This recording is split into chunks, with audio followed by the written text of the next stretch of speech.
Teman-teman, baca firman Tuhan wajib setiap hari. Amin.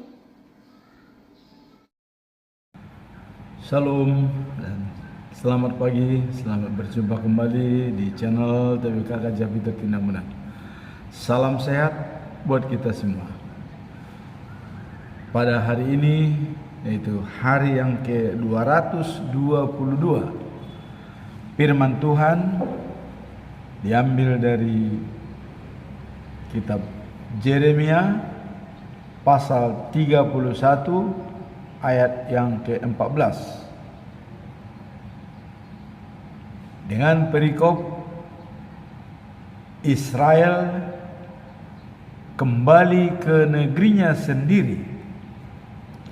Dan sebagai nats, aku akan memuaskan jiwa para imam dengan kelimpahan, dan umatku akan menjadi kenyang dengan kebajikanku. Demikian firman Tuhan. Dan bacaan pagi diambil dari kitab Yeremia pasal yang ketiga ayat 6 sampai 10. Israel dan Yehuda harus bertobat. Kemudian bacaan malam diambil dari kitab Joel pasal yang ketiga ayat 1 sampai dengan yang kedua. Allah akan menghukum bangsa-bangsa. Inilah firman Tuhan pada hari ini dengan 3 bagian, yaitu ayat hari ini dan bacaan pagi dan juga bacaan malam. Namun sebelum kita masuk dalam perikop hari ini, kita masuk atau tetap melihat dalam bulan Agustus. Apa pedoman kita pada bulan Agustus? Pedoman kita selama bulan Agustus adalah dengan topik hikmat dari Allah melihara hidup. Hikmat dari Allah memelihara hidup. Dan dalam ayat inti untuk selama bulan Agustus, pengkhotbah pasal yang ke-7 ayat yang ke-12. Demikian bunyinya. Karena perlindungan hikmat adalah seperti perlindungan uang, dan beruntunglah yang mengetahui bahwa hikmat memelihara hidup pemiliknya. Jadi beruntunglah ya, yang mengetahui bahwa hikmat memelihara hidup pemiliknya. Dalam beberapa hari berturut-turut kita sudah membahas masalah hikmat dan kebijaksanaan. Hikmat adalah karunia dari Allah, sedangkan bijaksana atau bijak adalah merupakan olah pikiran dari manusia. Jadi hikmat itu berada pada batin kita, sedangkan bijak itu berada dalam pikiran kita. Nah, karena hikmat adalah karunia Allah yang ditanam dalam batin kita, dan itu bersinergi dengan roh Allah yang diberikan kepada kita. Nah, sehingga dengan hikmat kebijaksanaan itu dapat mengatur dan memelihara hidup kita.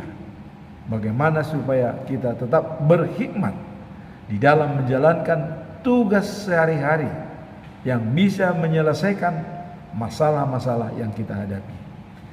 Nah, sekarang kita masuk dalam perikop hari ini, ya. Israel kembali ke negerinya sendiri.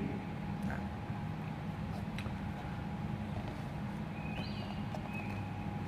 apa sebab dikatakan Israel kembali ke negerinya sendiri? Kalau kita melihat di dalam buku Yeremia pasal 31 ayat 1 sampai dengan 14, bahwa berbicara tentang pemulihan dan pengembalian Israel ke negerinya sendiri setelah mengalami pembuangan selama 70 tahun di Babel. Ini adalah janji Tuhan dengan kasihnya kepada Israel, di mana pada waktu yang lalu kita telah mengatakan bahwa Israel akan dikumpulkan oleh Tuhan, dikembalikan ke negerinya sendiri, dan tidak ada yang tinggal satu orang pun, baik budak ataupun pembantunya, dan yang namanya sudah dalam lingkungan Israel, Yahudi ataupun non-Yahudi, semua dibawa kembali ke negerinya. Dan itulah kita lihat eksodus bangsa Israel yang pada kerajaan Raja Kores, ya, yang disponsori oleh Esra, ahli kitab Taurat, ya, dan dibantu oleh gubernur Judea yang ditunjuk oleh Babel atau Raja Kores, ya, dan namanya Nehemia. Inilah berperan dalam mengembalikan bangsa Israel. Nah, pada ayat hari ini dikatakan bahwa pemulihan dan pengembalian Israel ke negerinya setelah mengalami pembuangan selama 70 tahun. Nah, kemudian memberikan harapan dan masa depan bagi umatnya. Meskipun mereka dalam penderitaan, Tuhan tidak melupakan mereka. Kalau kita lihat dalam Yeremia ayat yang ke-10, Tuhan akan mengumpulkan umatnya kembali dari negeri-negeri bangsa lain. Dalam kajian Alkitab, bahwa perikop ini mencerminkan janjian Tuhan. Apa yang sudah dijanjikan Tuhan, tetap Tuhan setia dan penuh kasih kepada Israel sebagai umat pilihan yang dibawa dari Mesir selama 40 tahun di perjalanan, dibimbing dan dibina. Maka kemarin kita mendengarkan adalah karena begitu besar cinta daripada Tuhan kepada orang Israel, maka pada hari ini dikatakan mengembalikan Israel ke negerinya sendiri, supaya bangsa pilihan itu menjadi tetap solid dan kuat. Ya. Dengan hal ini, maka ayat hari ini, ayat yang ke-14, ya, bahwa sudah menghibur bangsa Israel, tidak ada lagi duka pada mereka, dan musuh-musuhnya akan diadili semua, dan diperhitungkan oleh Tuhan pembalasan buat mereka dengan mengembalikan bangsa Israel. Maka ayat hari ini adalah merupakan jaminan aspek daripada kehidupan bangsa Israel, ditinjau dari segi sosial, kebutuhan fisik, dan juga rohani. Nah, kita lihat dalam ayat 14, para imam akan kupuaskan dengan makanan berkelimpahan, dan semua yang mereka perlukan akan kuberikan. Inilah jaminan sosial dari Tuhan kepada bangsa Israel. Para imam akan dipuaskan dengan makanan berkelimpahan. Kenapa imam yang lebih dulu dinyatakan dipuaskan? Karena para imam inilah yang melayani kebutuhan spiritual kapital daripada bangsa Israel. Dan imam-imam ini sudah dipilih dari keturunan Levi, ya. Nah, kita lihat anaknya Harun, dua imam yang terus mengikuti bangsa Israel, yaitu Eliezer dan Itamar. Nah, kemudian dilanjut dengan anaknya Pinehas sebagai imam. Inilah yang diberikan jaminan terlebih dahulu kepada pemimpin-pemimpin Israel atau imam yang pemuka-pemuka masyarakat, tokoh yang membina spiritual daripada semua umat yang ada di Israel. Dengan hal ini, maka dalam ayat 14 dikatakan para imam akan kupuaskan dengan makanan berkelimpahan. Bukan secukupnya, berkelimpahan, ya. Dan semua yang mereka perlukan akan kuberikan. Nah, inilah ayat hari ini dalam Yeremia pasal 31 ayat 14. Aku akan memuaskan jiwa para imam dengan kelimpahan, dan umatku akan menjadi kenyang dengan kebajikanku. Demikianlah firman Tuhan. Dengan kebajikan artinya alam pikir, merubah paradigma bangsa Israel bahwa dia adalah umat pilihan Tuhan. Jadi tadi para imam, ya, diberikan berkelimpahan dan memuaskan, dan umatnya diberikan kenyang dengan kebajikan.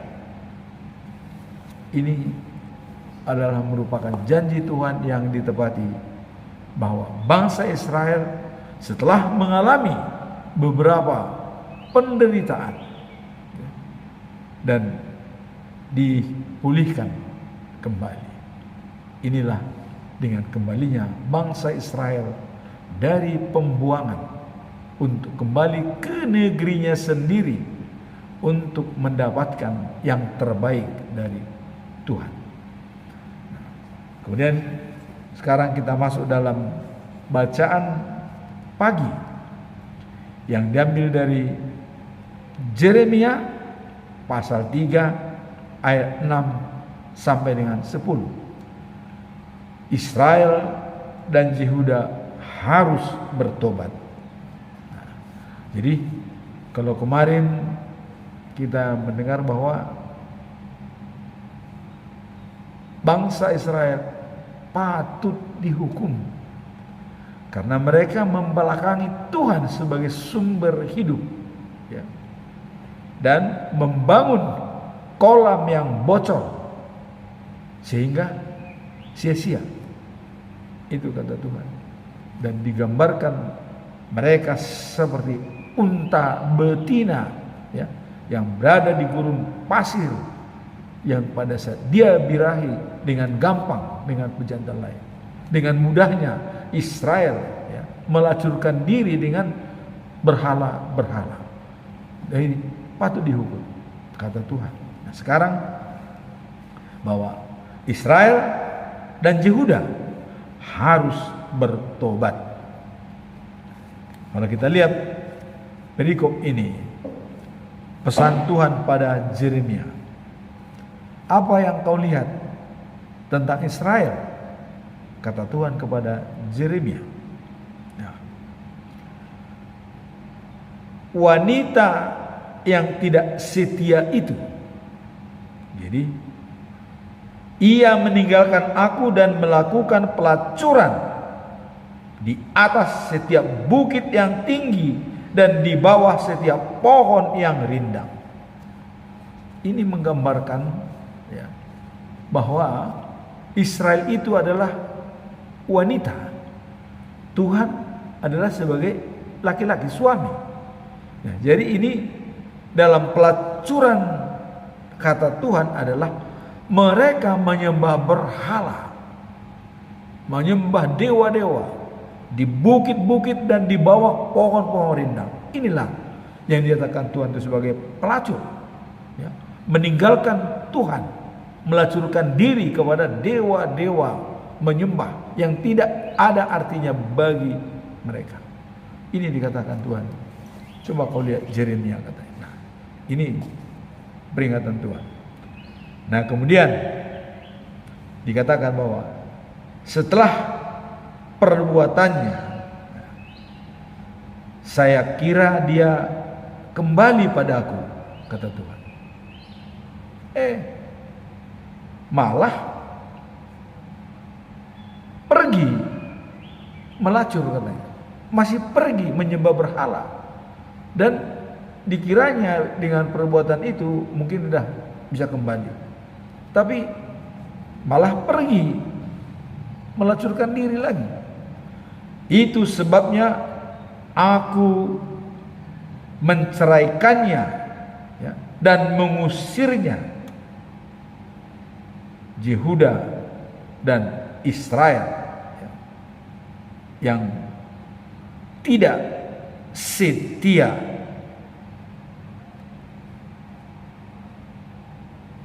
Itu yang dikatakan oleh Tuhan. Tuhan akan menceraikannya karena tidak setia. Artinya Tuhan meninggalkan mereka dengan menyembah berhala, apabila menyembah berhala. Nah, kemudian setelah melihat semua itu, ya,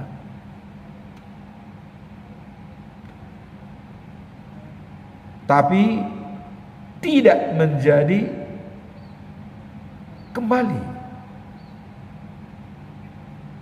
malah, ya, menjadi semakin menjadi-jadi dan tidak berubah. Dan mereka berzina, menyembah batu dan pohon, sehingga negeri itu menjadi najis. Nah, jadi diingatkan oleh Tuhan, mereka semakin menjadi-jadi. Nah, sehingga Tuhan akan menceraikannya, meninggalkan. Nah, ini dicontohkan antara suami dan istri, ya. Jadi Tuhan dan dikatakan suami, Israel sebagai wanita, Mereka melacur dalam arti hiasannya adalah menyembah berhala, meninggalkan Tuhan, membelakangi Tuhan. Itu yang Tuhan ingatkan supaya Yeremia menyampaikan kepada bangsa Israel. Nah, setelah melakukan semua itu Yehuda yang tidak setia itu, maka kembali lagi kepada Tuhan, karena Tuhan tidak pernah mau meninggalkan bangsa Israel. Nah, cuman Tuhan melihat masih belum tulus hati mereka untuk berbaik dengan Tuhan.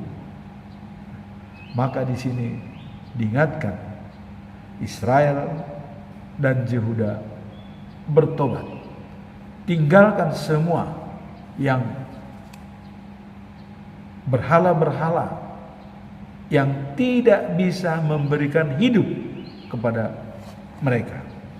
Nah, inilah pesan Tuhan kepada Yeremia, mengingatkan semua kelakuan-kelakuan daripada Israel, ya, yang melacurkan diri menyembah berhala, supaya segera bertobat.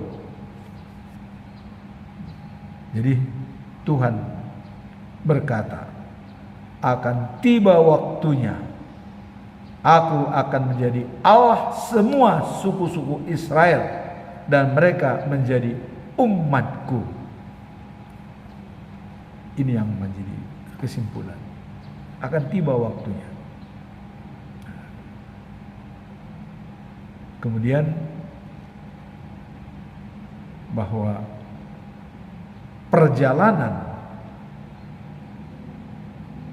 dari Mesir, mereka dibimbing oleh saya, kata Tuhan, sampai ke tanah yang dijanjikan.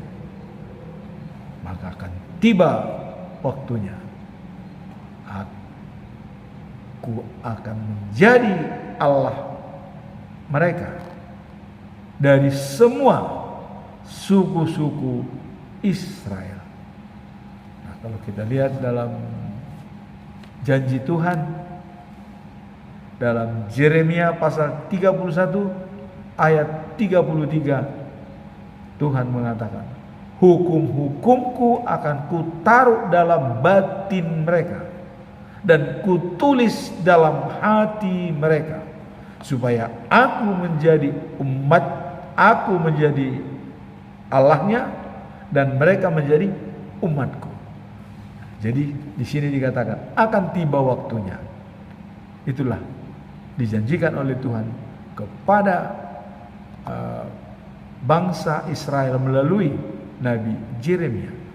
Pesan kepada semua Yehuda dan Israel, segeralah bertobat, karena Tuhan sudah mau memulihkan kembali bangsa Israel untuk didudukkan kepada hal-hal yang dijanjikan oleh Tuhan kepada bangsa Israel sebagai pilihan umat kesayangannya. Itulah dalam perikop yang kedua ini. Nah, kemudian bacaan malam, ya, kita lihat dalam buku Joel pasal 3 ayat 1 dan 2. Allah akan menghukum atau mengadili bangsa-bangsa. Nah, kenapa Allah mengadili bangsa-bangsa?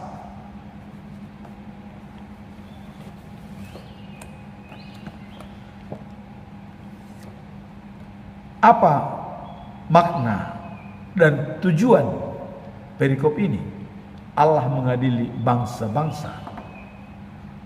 Kalau kita lihat bahwa bangsa Israel dicerai-beraikan oleh bangsa-bangsa lain sampai mereka berserak kemana-mana, ya. Bangsa-bangsa itu tercabik-cabik, ya. Walaupun memang itu karena kesalahan bangsa Israel sendiri, karena tidak setia kepada Tuhan, namun Tuhan tetap berbelas kasihan kepada bangsa Israel. Maka dikatakan di sini bangsa-bangsa akan diadili. Apa makna dan tujuannya? Allah mengadili bangsa-bangsa seperti tercantum dalam Joel pasal 3 ayat 1 dan 2 adalah untuk menunjukkan keadilannya serta untuk memulihkan keadaan yang telah rusak.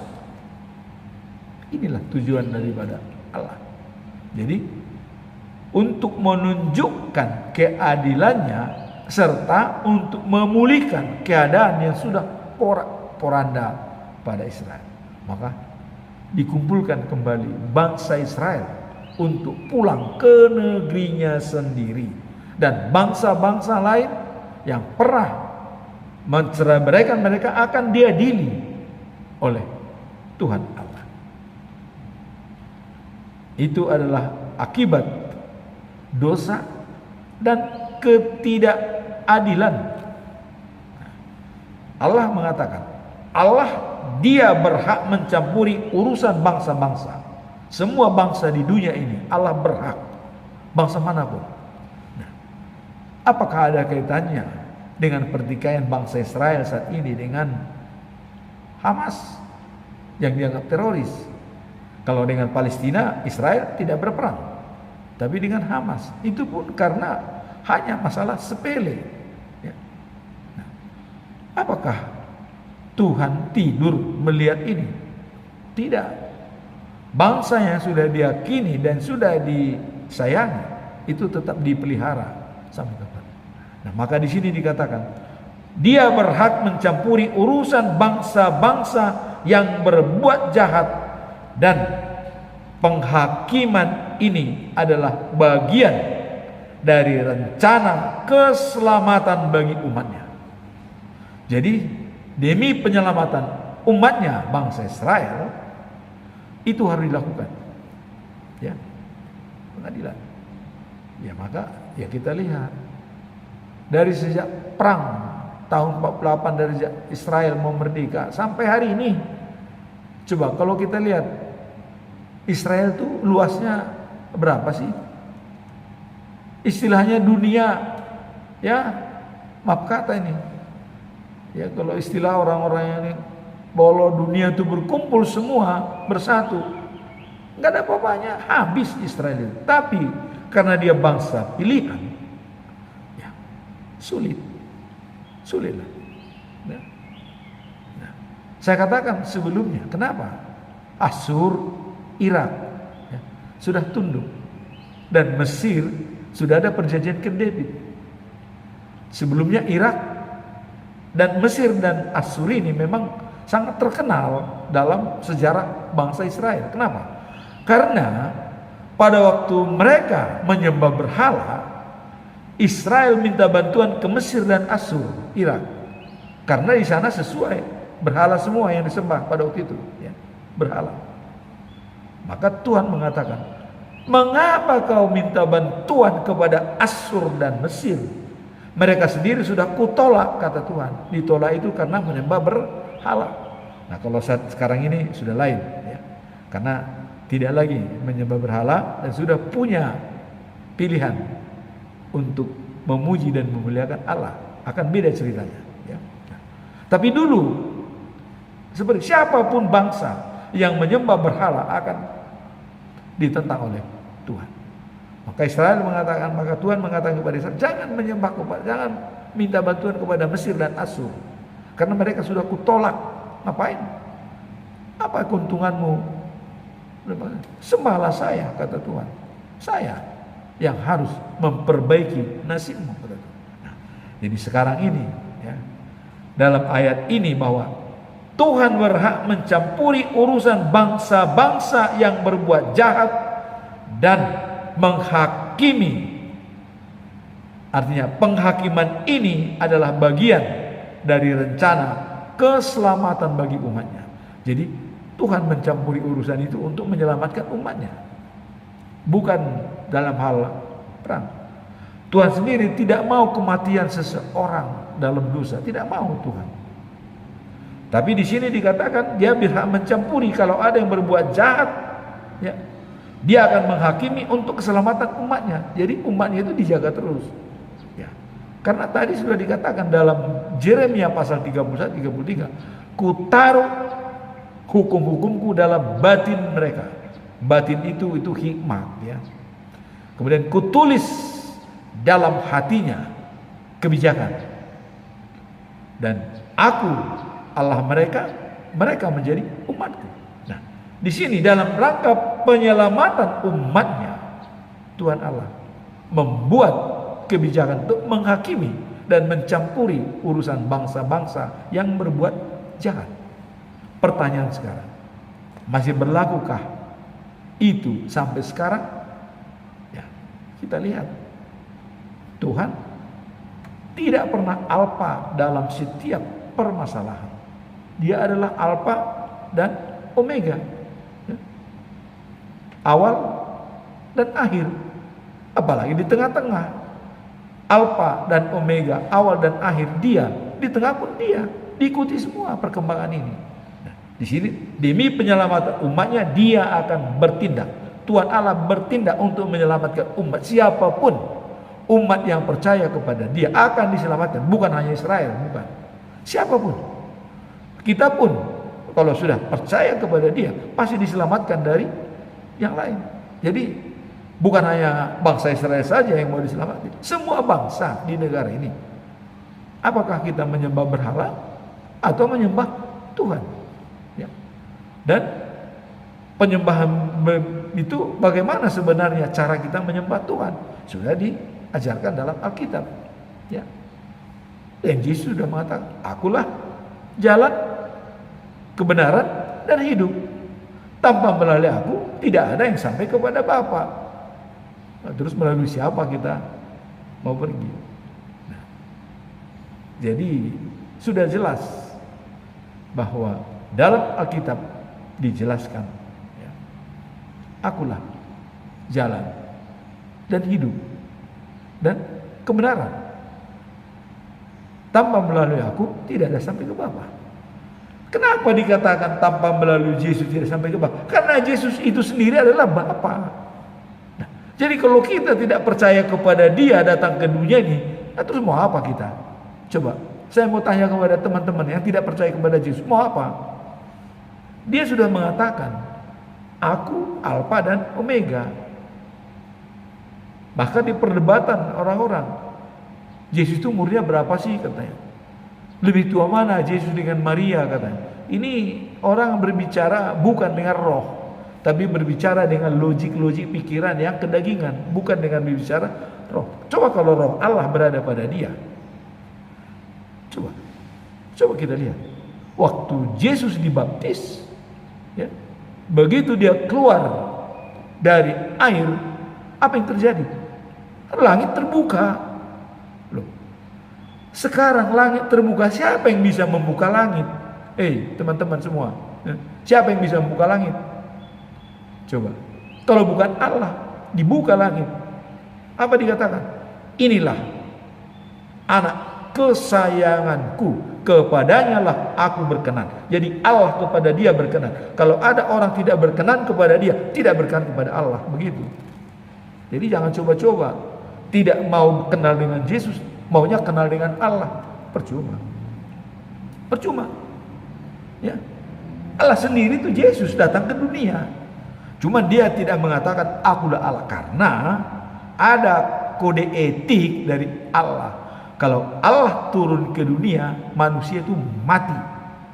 Sebab kalau dia sendiri turun bukan berdasarkan manusianya, itu kalau siang tiang awan yang menggelegar, hitam, takut. Siapa yang kuat?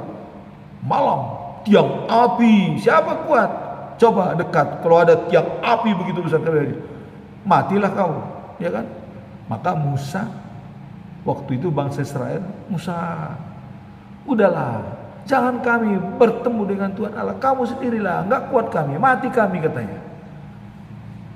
Apa yang dikatakan Allah, kami percaya kepadamu Musa, katanya. Oh, Tuhan senang waktu itu. Ya Musa, bagus. Saya senang kepada mereka. Semoga, kata Tuhan Allah, seperti itu bangsa Israel selamanya akan sejahtera. Tapi ya kita lihat dalam peristiwa mereka melacur diri dengan dewa-dewa, menyembah berhala, tidak setia. Nah, jadi di sini diingatkan dalam Joel ya, pasal 3 ayat 1 sampai 2. Allah akan menghukum bangsa-bangsa dan mengadili mereka. Maknanya adalah bahwa untuk menunjukkan keadilannya, menunjukkan keperkasaannya, dan untuk memulihkan keadaan yang telah rusak selama ini, diperbaiki kembali, diperbaiki. Ya. Nah, kemudian dia berhak mencampuri urusan daripada bangsa-bangsa yang berbuat jahat, dan penghakiman ini adalah bagian dan rencana keselamatan bagi umatnya. Sekarang saya tanya, siapakah umatnya Allah yang setia kepadanya dan percaya kepadanya? Yesus mengatakan, setia kepada saya tidak akan lapar, percaya kepada saya tidak akan haus. Jelas. Jadi yang setia dan percaya kepadanya tidak akan lapar dan tidak akan haus. Nah, terus apalagi yang kita lakukan? Jadi dikatakan tadi bagian dari rencana keselamatan umatnya. Jadi berhak mencampuri urusan. Bangsa mana yang sudah jolim, yang sudah tidak lagi sesuai dengan ketentuan Allah, hancur. Tunggu kehancuranmu. Ya, siapa saja. Ya kita lihat negara komunis porak-poranda kan. Tunggu giliran mungkin yang lain. Ya. Nah, apakah Cina masih bertahan? Tapi di Cina sudah banyak menyembah Yesus, sudah banyak yang percaya. Jadi Allah mengatakan, apabila ada 2 atau 3 orang yang percaya kepadaku, aku berada di tengah-tengah mereka. Nah, jadi sekarang ini Yesus Allah sudah berada di tengah-tengah kita apabila kita 2 orang berkumpul memuji dan memuliakan Dia.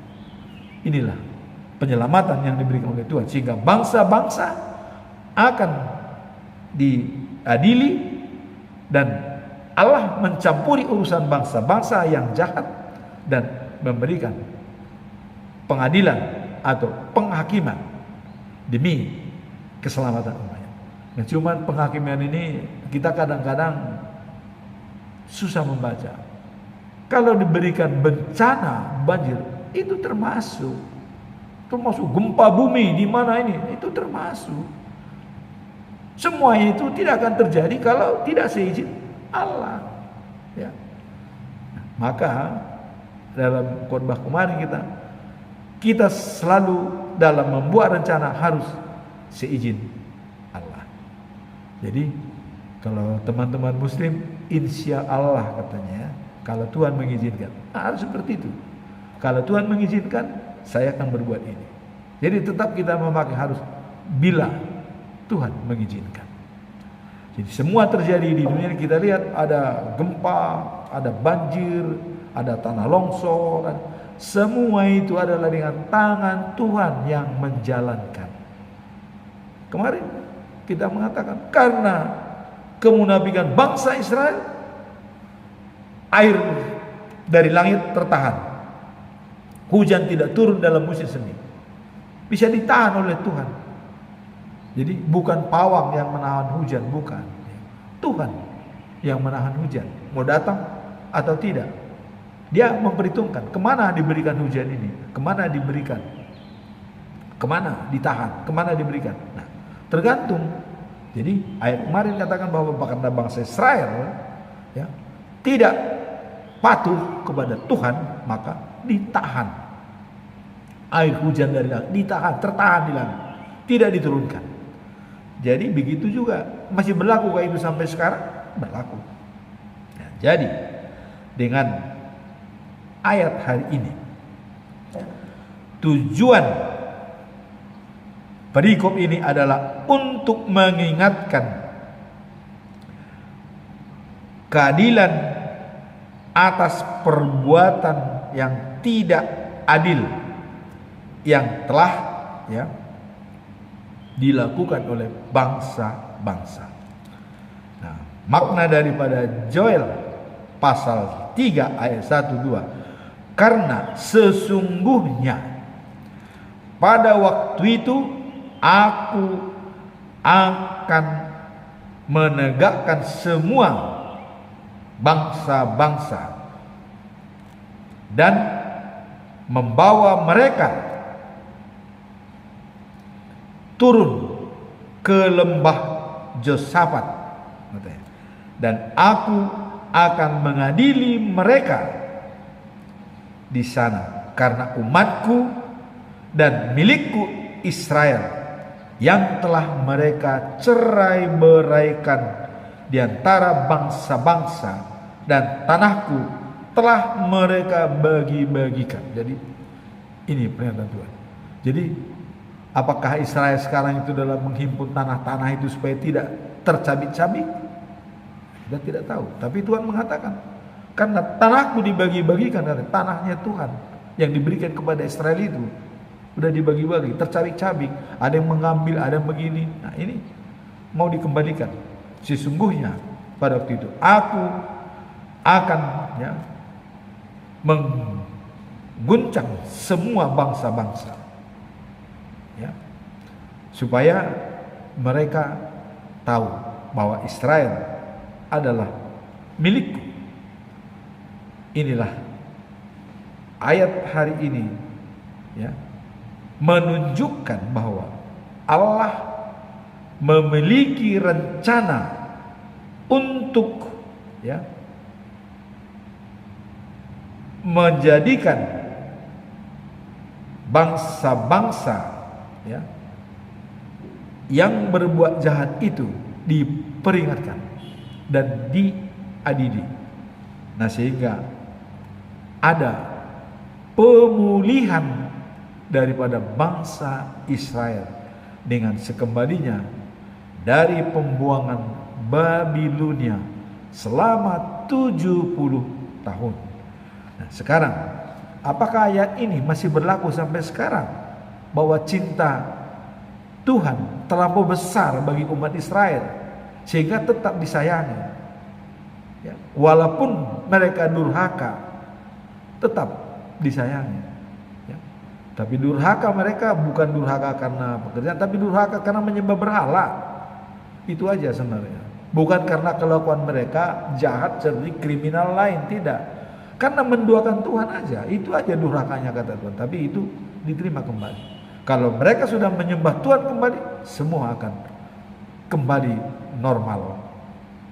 Inilah ayat hari ini yang diambil dari kitab Yeremia 31 tadi ayat 14. Aku akan memuaskan jiwa para imam dengan kelimpahan, dan umatku akan menjadi kenyang dengan kebajikan. Demikian firman Tuhan.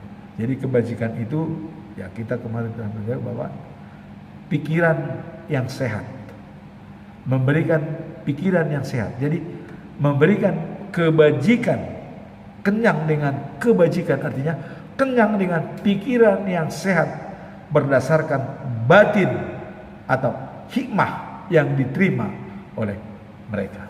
Demikianlah firman Tuhan. Semoga firman hari ini bisa memberikan bagi kita semangat untuk tetap percaya dan Tuhan adalah segala-galanya. Amin. Tuhan memberkati.